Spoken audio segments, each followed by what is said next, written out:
Here's today's In Touch devotion. Today's scripture reading is Leviticus chapter 23, verses 4 through 8. These are the appointed times of the Lord, holy convocations which you shall proclaim at the times appointed for them. In the first month, on the 14th day of the month, at twilight is the Lord's Passover.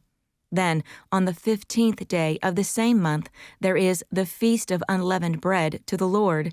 For 7 days you shall eat unleavened bread. On the first day you shall have a holy convocation.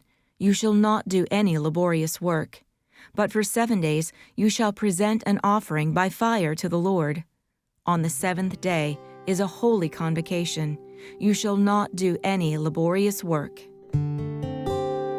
When the Israelites entered the Promised Land after years of wandering in the desert, God issued a possibly unexpected command: feast.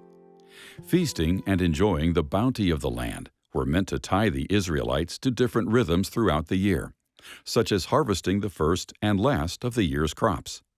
Festivals were also a way of commemorating the mighty acts of God on the people's behalf, like the night of the Passover, when God spared all who'd painted their doors with the blood of a lamb.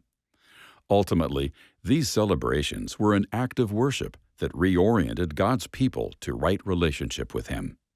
God was their provider and sustainer, so they feasted with gratitude. He was their rescuer and redeemer, so they feasted in holy remembrance. Today, those of us who are believers can learn healthy spiritual habits from these observances prescribed by God for the ancient Israelites.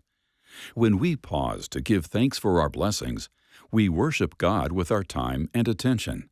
When we gather to simply enjoy His good gifts, we remember that every good thing given and every perfect gift is from above, not from our own striving. When was the last time you paused to savor God's goodness, remember His faithfulness, and worship Him?